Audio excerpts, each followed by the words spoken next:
বিভিন্নভাবে লাঞ্ছনার শিকার হতে হয়েছে। ওই সময় যখন শিক্ষার্থীদেরকে ব্যাপকভাবে নির্যাতন নিপীড়ন করা হচ্ছে, তখন বাংলাদেশের নাগরিক সমাজের প্রতিনিধি, বাংলাদেশের সাংবাদিক সমাজের প্রতিনিধি এবং যারা কলামিস্ট, যারা সাংবাদিক নেতৃবৃন্দ রয়েছে, বাংলাদেশের সাধারণ মানুষ তারা কিন্তু খুশি উঠেছিল। একটা পর্যায়ে 4 অক্টোবর এই বর্তমান সরকার তারা কিন্তু গেজেট প্রকাশ করতে বাধ্য হয়। অর্থাৎ এক ধরনের গণ আন্দোলনের মুখে সরকার কোটা সংস্কার আন্দোলনের যে দাবি, আমরা যে দাবি করেছিলাম মেধার ভিত্তিতে নিয়োগ দিতে হবে, সেই দাবি তারা মেনে নিতে বাধ্য হয়। 4 অক্টোবর 2018 সালে তারা ছাত্র সমাজের সেই কাঙ্ক্ষিত দাবি পূরণ হয়, তারা গেজেট প্রকাশ করে।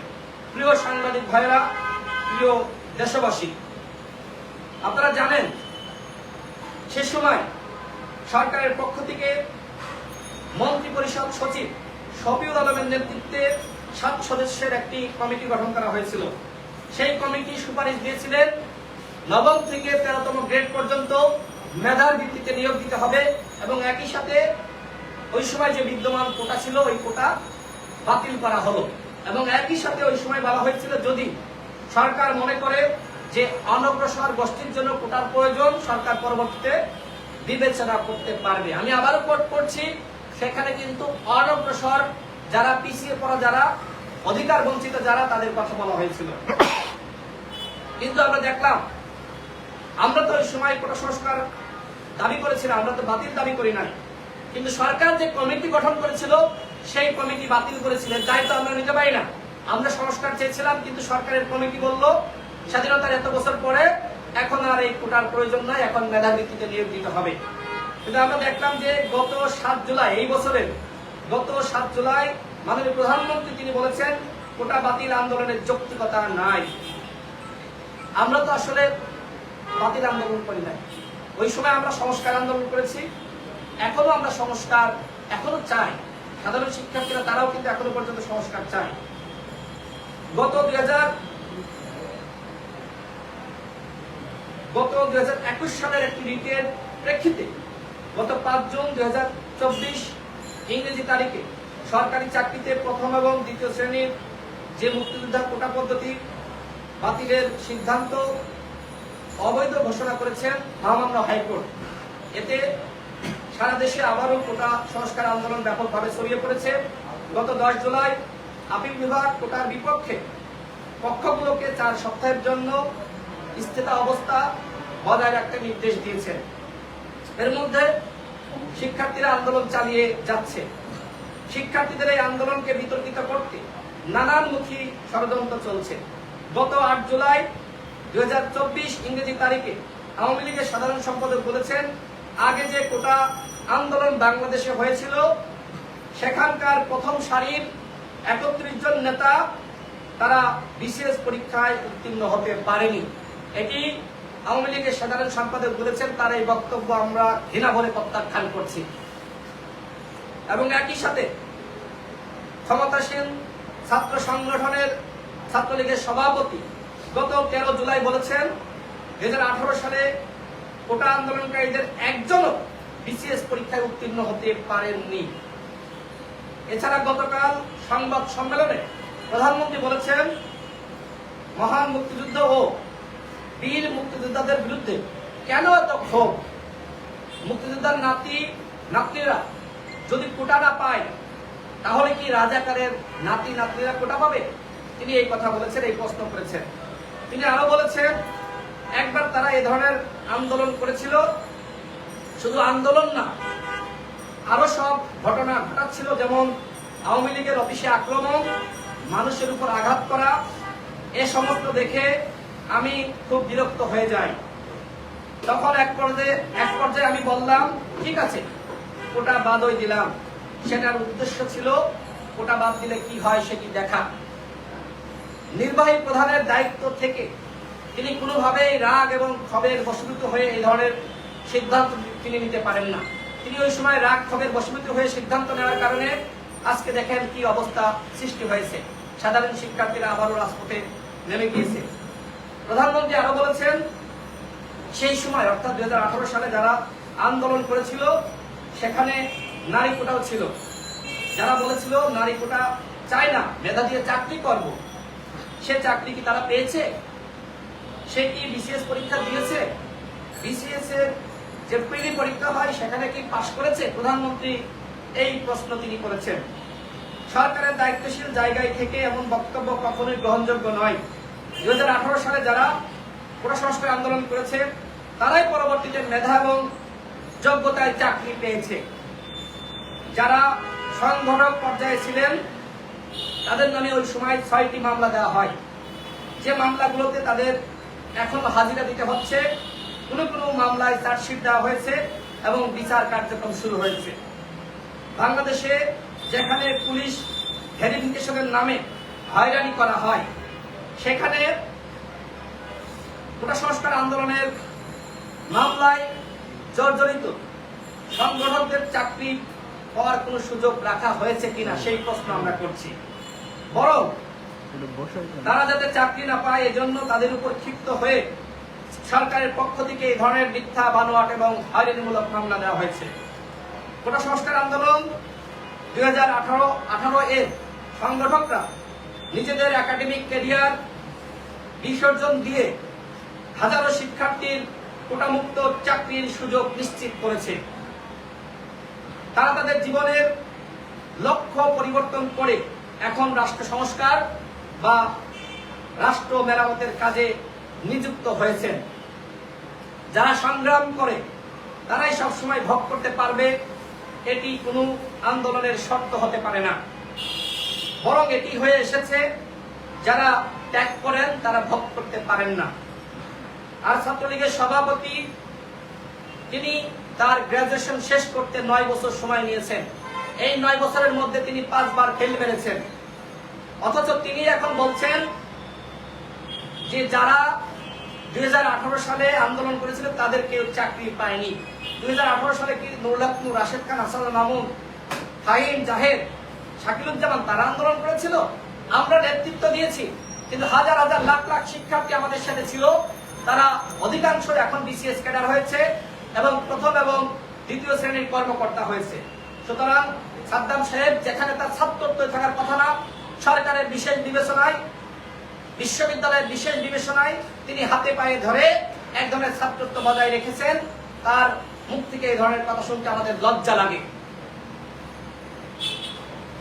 2018 সালে যারা আন্দোলন করেছে, 2024 সালে যারা আন্দোলন করছে, তাদের কারোরই মুক্তিযুদ্ধ ও মুক্তিযোদ্ধাদের প্রতি ক্ষোভ নাই। বরং সরকার তার নিজের সুবিধার জন্য বৈষম্য সৃষ্টি করছে। প্রকৃত মুক্তিযোদ্ধা ও তাদের সন্তানদের জন্য সুযোগ সুবিধা বৃদ্ধি করার দাবি আমরা বিভিন্ন সময় জানিয়েছি।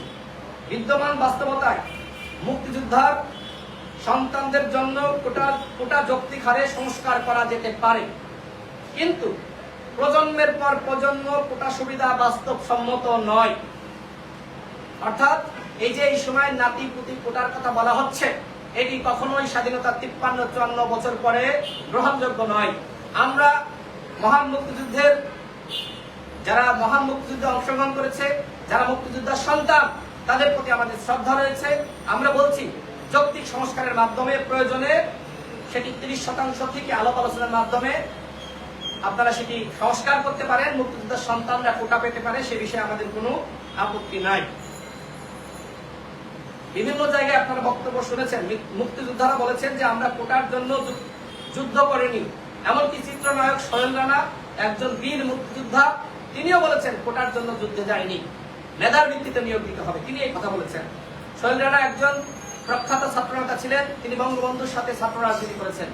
সুতরাং তার মতন মানুষ যখন বলছে আমরা কোটার জন্য যুদ্ধ করি নাই, মেধার ভিত্তিতে নিয়োগ চাই, সেখানে সরকার এই যে ধরনের বয়ান সৃষ্টি করছে, এই বয়ান আসলে ওইখানে ধপে টেকে না।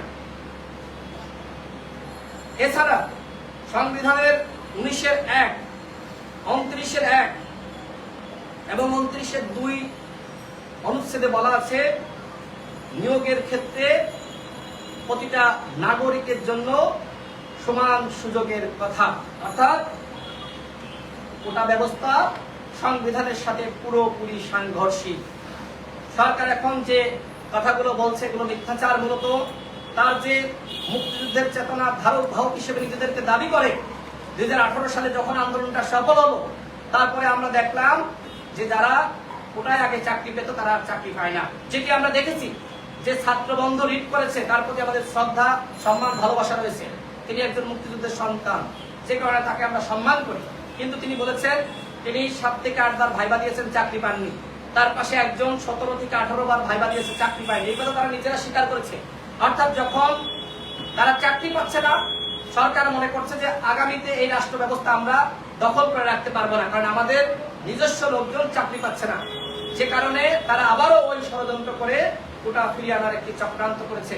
মেধাবীরা 2018 সালের পর থেকে ব্যাপকভাবে নিয়োগ পেয়েছে। সুতরাং সাদ্দাম সাহেব, ওবায়দুল কাদের সাহেব এবং মাননীয় প্রধানমন্ত্রী যে বক্তব্য দিয়েছেন সেই বক্তব্য গ্রহণযোগ্য নয়। তাদের এই বক্তব্য আমরা প্রত্যাখ্যান করছি। প্রিয় সাংবাদিক ভাইরা, প্রিয় দেশবাসী, গতকাল প্রধানমন্ত্রী আরো বলেছেন বিরক্ত হয়ে কোটা বাতিল করেছিলাম। রাষ্ট্রের নির্বাহী প্রধানের দায়িত্ব থেকে রাগ-ক্ষোভে বশীভূত হয়ে এরকম সিদ্ধান্ত নেওয়া যায় না, সেটি আশা করি প্রধানমন্ত্রী নিজে জানেন। 2018 সালে যারা আন্দোলন করেছে তারা কেউ আওয়ামী লীগের অফিসে হামলা করে নাই। সাংবাদিক ভাইরা আপনারা সাক্ষী। যদি সরকার প্রধান প্রমাণ দিতে পারে কোটা সংস্কার আন্দোলন 18 সালে যারা করেছিল তারা আওয়ামী লীগের কোন কার্যালয় অফিসে হামলা করেছে, তাহলে যে শাস্তি দেওয়া হবে আমরা সেটি মাথা পেতে নেব। প্রধানমন্ত্রী চীন থেকে ফিরে সেই ধরনের সংবাদ সম্মেলন করছেন, সেখানে 18 সালে যারা আন্দোলন করলো তাদের বিরুদ্ধে অপবাদ, আমরা নাকি আওয়ামী লীগের কার্যালয়ে আমরা নাকি ভাঙচুর করেছি। প্রধানমন্ত্রী একই সাথে বলেছেন আমরা মানুষের উপরে হামলা করেছি। আমরা কোন মানুষের উপরে হামলা করি নাই, বরং আমাদের উপর ছাত্রলীগ হামলা করেছে, আমাদেরকে হয়রানিমূলক ভাবে মিথ্যা মামলায় গ্রেফতার করেছে। স্বাধীনতার 53 বছর পার হয়ে গেছে। এই দেশে রাজাকারের নাতিপুতি কারা, সেটি আমরা প্রধানমন্ত্রীর কাছে প্রশ্ন করছি। আপনি বলেন, যারা আন্দোলন করছে তারা কি রাজাকারের নাতিপুতি? আমরা যারা রয়েছি এই স্বাধীন বাংলাদেশে যাদের জন্ম হয়েছে আমরা কি রাজাকারের নাতিপুতি? প্রধানমন্ত্রী তিনি গতকাল আন্দোলনকারীদের উদ্দেশ্যে বলেছেন রাজাকারের নাতিপুতি শব্দ চয়ন করে আন্দোলনকারী লাখ লাখ শিক্ষার্থীদেরকে তিনি অপমান করেছেন। তাদেরকে স্বাধীনতা বিরোধী আখ্যা দিয়ে এক ধরনের অপমান করার চেষ্টা করেছেন। আমরা প্রধানমন্ত্রীকে বলবো আপনি আপনার এই বক্তব্য প্রত্যাহার করেন। আমরা ছাত্র সমাজের পক্ষ থেকে যারা 18 সালে আন্দোলন করেছিলাম তাদের পক্ষ থেকে আপনার এই বক্তব্য আমরা প্রত্যাখ্যান করছি। আপনাকে অনুরোধ করব আপনি আপনার এই বক্তব্য প্রত্যাহার করুন। প্রধানমন্ত্রীর গতকালের বক্তব্য এবং হাইকোর্টের রাষ্ট্রপক্ষের আইনজীবীর যে ভাষা তার মধ্যে পার্থক্য পরিলক্ষিত হচ্ছে। সেই জায়গা থেকে প্রশ্ন থেকে যায় বাংলাদেশের বিচার বিভাগ আসলে কতটুকু স্বাধীন? কোটা নিয়ে তালবাহানা হচ্ছে, এটা কাদের ইশারায় হচ্ছে সেটি প্রধানমন্ত্রীর বক্তব্যের মাধ্যমে স্পষ্টভাবে বোঝা যায়।